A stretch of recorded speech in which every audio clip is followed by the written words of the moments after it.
देखो आगे भजन ही साथी बिना धर्म के तो अकेला रहेगा। हे मन ये 2 दिन का मेला रहेगा, कायम न जग का झमेला रहेगा। हे मन ये 2 दिन। कहता था तू दौलत कभी आएगी मेरे काम, पर ये तो बता धन हुआ है किसका गुलाम। समझा गए उपदेश हरिचंद कृष्ण राम, दौलत तो नहीं होती है होता है सिर्फ नाम। छूटेगी संपत्ति यहाँ की यहीं पर, छूटेगी संपत्ति यहाँ की यहीं पर, तेरी कब्र में ना अधेला रहेगा। हे मन ये 2 दिन का मेला रहेगा, कायम न जग का झमेला रहेगा। हे मन ये 2 दिन। कितना बढ़िया कहा। हाँ, धन है, जीवन की व्यवस्था है, कमाना चाहिए जरूर ईमानदारी के साथ। बच्ची बच्चा है, एक व्यवहारिकता है, बच्ची बच्चाओं को बढ़िया अच्छी शिक्षा और अच्छे संस्कार देना चाहिए, ये कर्तव्य बनता है। ऐसा नहीं है कि परिवार और पैसा कुछ नहीं है, नहीं, जहां पर तुम हो वहां की एक व्यवस्था है। बच्ची बच्चाओं को तुम ठीक शिक्षा और संस्कार दोगे तो तुम्हारे बच्ची बच्चा तुम्हारी सेवा करेंगे और समाज की भी सेवा करेंगे, और तुम्हारे पास में थोड़ा सा अर्थ भी होगा तो तुम किसी दूसरे को भी भोजन करा दोगे और स्वयं भी पा लोगे। तुम्हारे पास तो हर जगह बढ़िया अच्छी बनी होगी, तुम आराम से रह लोगे, और कोई आ जाए तो तुम उसको भी स्थान दे लोगे। तो ये सारी चीजें होनी चाहिए, लेकिन इतने में ही काम पूरा नहीं होता है। फिर सदगुरु आगे बताते हैं, नहीं, फिर लौट करके तू अपने आप में तो आ, तू अपने खजाने को पहचान, क्योंकि ये बाहर का खजाना तो ये सब बट जाता है और भीतर का खजाना वो तेरे साथ रहता है, उसको समझ ले। और जब वो समझ में आ जाता है तो फिर बाहर की प्रक्रिया फिर कोई बंधन और दुख का कारण नहीं होता। महात्मा ने कैसा अपना परिवार बताया, कैसा कौन से धन की बात बताई। इसलिए मेरे बहन भाइयों, आज का बड़ा अच्छा ये सुनहरा अवसर है।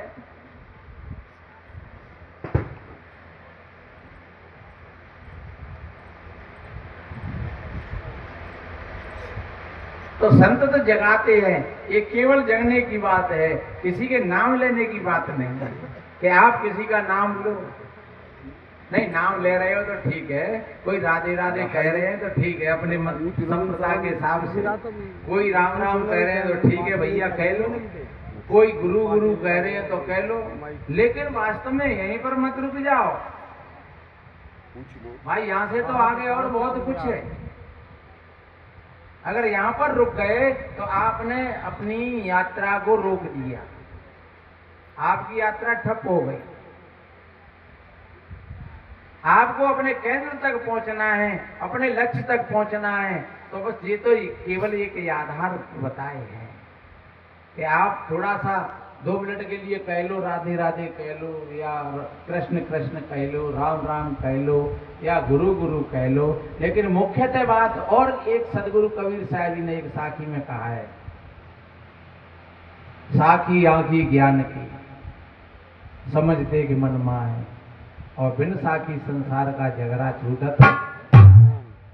साखी का मतलब चैतन्य, आत्मा, साक्षी, दृष्टा।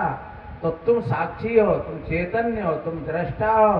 तुम शाम को सवेरे 10 मिनट बैठ करके और तुम देखो अपने आप में, तो आज मैंने कितने बार क्रोध किया है, आज कितनी बार मैंने गाली दी है किसी से, कितनी बार मैं झूठ बोला हूँ, कितनी बार मैंने गलत काम किया है।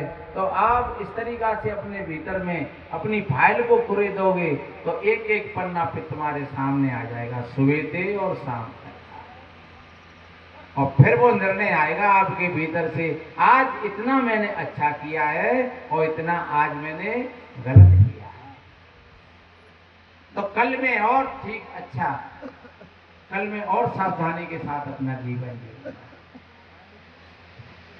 क्योंकि मैंने निवेदन किया कि हम जागृत होकर के जीवन जिए।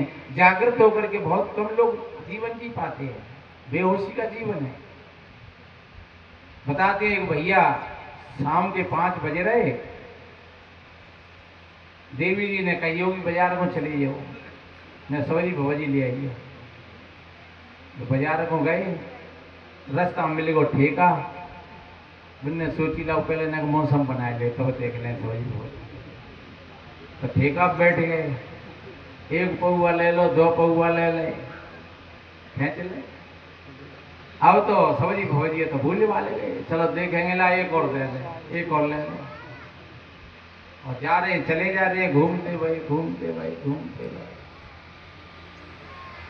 सोच रहे होंगे कि कहीं मैं गिर नहीं पड़ूं यार, पता नहीं क्या मंगाया, घरवाली ने जाने क्या बोला था, ध्यान नहीं रहा है। मैं क्या लेने के लिए आया था घर से, नशा हो गया और वो किसी नाले के सहारे से गिर पड़े। गिरना तो था। उधर से एक सुवरिया चली आई, घिसते घिसते घिसते तो बाई तिबाने आ रहा और बूबा पे हाथ फेर रहे। भाई का सुवरिया थोड़े दिख रही भाई, तो पप्पू की मम्मी लगी रही। हाथ फेरते फेरते और पूछ पे हाथ आए गो, कहने लगो पप्पू की मम्मी तू रोज तो 2 छुट्टियां करती, आज एक ही कैसे रह गए। अगर वास्तव में व्यक्ति होश में होता तो क्या सुवरिया और पप्पू की मम्मी। आप तो यहाँ सभी अच्छे सज्जन और समझदार होंगे, लेकिन फिर भी अगर कोई ऐसा मौसम बनाते हो तो हमारे महाराज विजयदास जी की पावन स्मृति के कार्यक्रम में और यहाँ संकल्प लेकर के जाएं कि आज से हम इस गंदे पानी को कभी हाथ में नहीं लेंगे। तो समझ लो आपका सत्संग हो गया बढ़िया। आज आपने सत्संग सुन लिया और आप जागृत हो गए। संत जगाते जागो रे जिन जागना जय जागन की बार, और फिर कब जागो नानका तो सोवो पैर करना हतो सो ना कियो, पढ़ो विषय के फंद और नानक समय जो रम गयो फिर क्यों रोब है। जब समय निकल जाता है तो केवल पछताना रह जाता है। हमारा समय व्यर्थ चला गया, हम बच्चों के सामने भी फिर बोलने लायक नहीं रहते हैं। बच्चा कहते हैं तुमने क्या किया था हमारे साथ, क्या सेवा करें अब हम तुम्हारी। कोई बात आती है तो देवी जी भी बोल देती हैं तुम यही लायक है, अब तुम काय को रो रहे हो, अब तुमने किया है सुभोगो। अभी साध्वी बोल रही कर्म तेरो साथ न छोड़ेगा, चाहे वो भगवान राम रहे हो, चाहे भगवान कृष्ण रहे हो, चाहे वो कोई भगवती रही हो, कर्म का भोग सबको भोगना पड़ा। इसलिए मेरे बहन भाइयों अपने कर्मों को संभालो रे भाई, तो तुम पर जुर्म है नहीं ईश्वर खुदाई। अपने कर्मों को बिगाड़ोगे भाई तो कोई नहीं रोकेगा, ईश्वर खुदाई।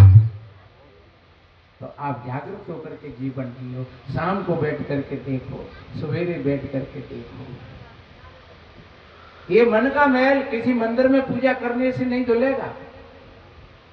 ये मन का मैल कहीं किसी गंगा जमुना जी में स्नान करने से नहीं बुझेगा। आप गंगा जी में जाते हो तो अच्छी बात है, लोग परंपराओं के हिसाब से और देखने घूमने के हिसाब से जा रहे हो तो ठीक है। अब लोग देखो कितना रूढ़ी बात बढ़ती चली जाती है। 50-50 लोग वो कहते हैं डांक कावर, रास्ता में व्यवधान थोड़ा सा हो जाए तो गाड़ी न जला दें, ठेलन न पलट दें। क्या इसको धर्म कहेंगे? ये यही तो पछता है कि काम कैसे कर रहे हो। और थोड़ी सी किससे कोई गलती हो जाए, कोई छुप जाए तो तुम उसके प्राण न ले लो। ऐसे प्रपंचों से सदैव दूर रहना।